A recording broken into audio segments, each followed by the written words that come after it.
So the Canon Autoboy Tele 6 or the SureShot Multi Tele 6, or in some regions I think it's called the Date Tele 6, is a 35mm film point-and-shoot camera that is quite unique, and in my opinion is one of the most underrated film point-and-shoot cameras that you can pick up today. It has a couple of unique features that I've never seen in a point-and-shoot camera before. First off, it has a fixed 35mm f3.5 lens, and with a flick of a button you can actually convert it into a 60mm f5.6. Now I said convert, not zoom, because I don't think this uses a dual lens setup, but I'll explain this a little bit more.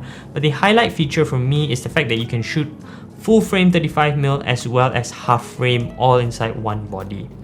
If you don't know what half frame is, essentially if you look at some of the pictures here, you can see 2 photos per shot of full frame 35mm. So essentially some of the benefits is that obviously you can get more shots per roll. If you can get 72 shots per roll in half frame mode, which is obviously very economical. There are going to be some downsides, but I'll talk about that a little bit later. But this camera is actually really fantastic as a film point and shoot camera. So the prices of these run for about like 450 to 500 Malaysian ringgit, which I think is about like 100 to 200 US dollars, around there. It's not the most cheapest point and shoot camera, I'll admit, but I think for what you're getting, especially if it's a point and shoot camera, you're actually getting a lot of value out of it. And in my opinion, from what I've seen, I haven't really seen the prices drop, so you might want to pick this up really soon, because if people do catch on this, I think the prices are going to jump up pretty high. So the Canon Autoboy series does have quite a cult following. Some people love it, some people hate it. I've heard a lot of malfunctions with these Autoboys, because I think the Autoboy 2 and 3 were notorious for being really sensitive with the shutter button, as well as they break down really easily. This camera was made in 1988, if I'm not mistaken. That's like 33 years already, and this camera is still going well. I picked this up last year. Obviously it was clean, and like I think it was looked through by the guy who sold it to me, but it's worked fine, all for the fact that one part is broken, which I think this is a great segue into talking about the build quality of this. So the build quality of this camera is, well, to be expected. Once again, it's not the most premium feeling camera like the Contax T2s and T3s. However, it is sort of substantial to the price that you're paying for. It is a nice hard plastic. I think it will withstand a couple of drops. However, I do want to say one thing. If you notice, like at the bottom here, I have this line here. The problem is because the battery door cover on mine actually broke for no apparent reason. Well, I think there is one reason. Basically, the plastic on this brittle and broke just naturally over time, because I mean it is a freaking old camera. But other than that, everything feels nice. The shutter button does feel nice and clicky, very nice to press. It's not very sensitive, so you won't accidentally take a photo. The switch to turn on and off is also very nice and big, so it's very easy for you to turn it on and off. However, the few gripes that I have also are that the buttons here are just too tiny. Changing the dates are too small. Now, mine didn't come with the strap, but if yours does, you should actually have if you look on this strap, I think the neck compartment, the neck part, it actually has a small sharp point. I don't have it unfortunately, that you can actually use to press the smaller buttons here. But if you don't have that strap, unfortunately you have to use like whatever that you can make. And the last thing I'll talk about the build quality is obviously going to be the viewfinder. Now this is sort of like a rangefinder camera, but not really. It's like a very rudimentary rangefinder, but this viewfinder here is so tiny. It's like you can hardly see anything. It's honestly very crappy. It's good enough for just getting your framing, but other than that, sometimes it can be very limiting, and it's not the best viewfinder. It's definitely not the most inspiring viewfinder to use.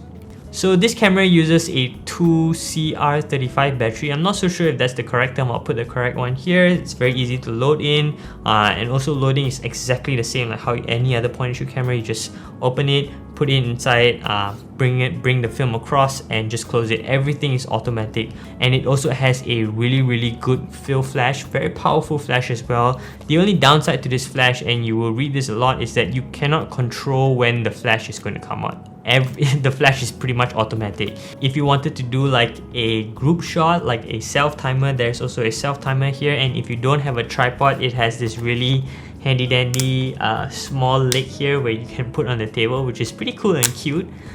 It has a bulb mode, which is very interesting. The way you do it is that you press the bulb mode at the top here, you half press the shutter, wait for the green button to come on, and then when you're ready you can actually just hold on to the button and it will go for a max of 4 seconds as long as your finger is on the button. So that's pretty interesting. It also has like an interval and I think a lapse mode, but I'm not really sure why you would use that in this. I've never used it. I don't even know how to use it. I've tried it out, but it just doesn't seem to work. So if anybody has used this, do let me know. But going on to the highlight feature of the dual lens setup. If you want to use the main 35mm, all you do is just turn it to this mode here with the three trees. Oh my god, that's hard to say. And you have the 35mm. And if you want to use the Tele function, you just go all to the side and you would see that it's also now in Tele. And what's really cool is that the viewfinder will actually show you when you are in 35 and when you are in 60, so you won't make a mistake if you're doing that. Now going back to what I said when I say it's using a converter, I think this is using a built-in teleconverter to this lens, because one of the results of using a teleconverter is that you will cut the amount of light on your aperture depending on how much tele converting that you do. And this is obvious because the 60mm is an f5.6 and it's not a fixed 3.5 as the 35mm.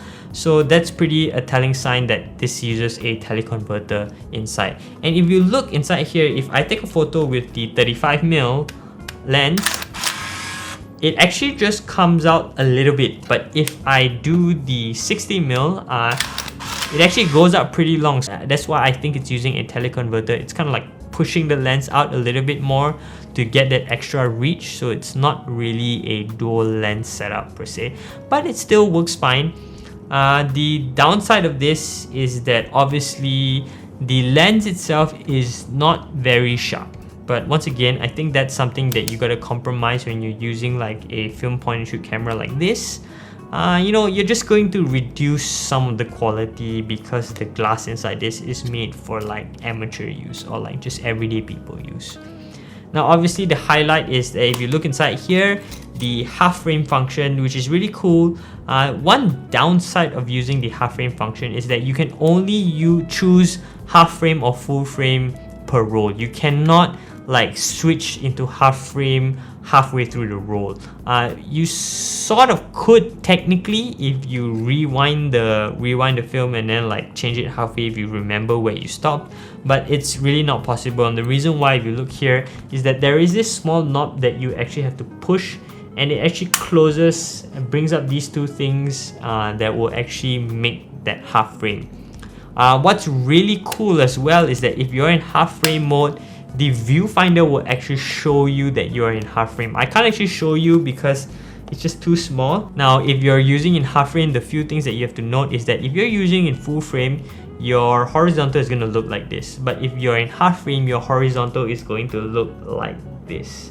It's pretty weird, I know, but you kind of get used to it. And obviously vice versa, your portrait orientation is going to look like this in half frame, whereas your portrait orientation in your full frame is going to look like this. And finally, of course, is the date function on the back. This is one of the fun things about point and shoot cameras, is the fact that you can actually date, and I think that's that unique aesthetic when you actually date your images. And surprisingly, it actually goes out to 2021. You know, I'm not so sure where this date will end, but eventually it's going to end somewhere.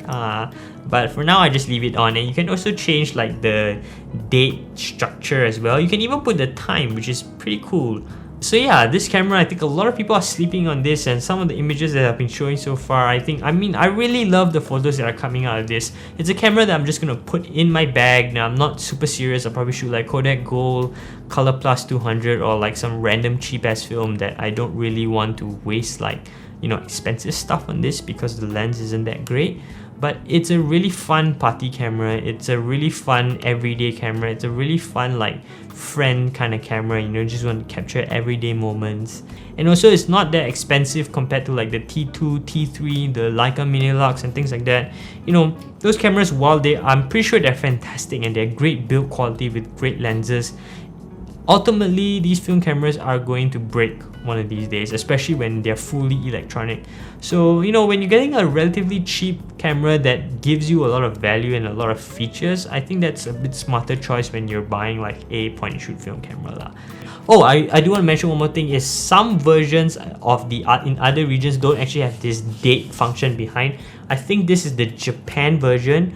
The one in America, the one they sold to America, doesn't have this, so just keep in mind that if you want the date function, you gotta look for the Japanese version, which is basically the Canon Autoboy Tele 6. Oh wait, it says Canon Autoboy Tele 6 date right here. Oh my god, what a stupid dumbass. Oh shit. So yeah, thank you guys so much for watching. If you found this video helpful, don't forget to leave a like, comment, and subscribe. It really helps out the channel a lot. If you have any questions about this amazing camera and you want to know any more things that I did not cover in this video, just let me know down below. I'll be more than happy to help you out. Thank you guys so much once again, and I will see you in the next one.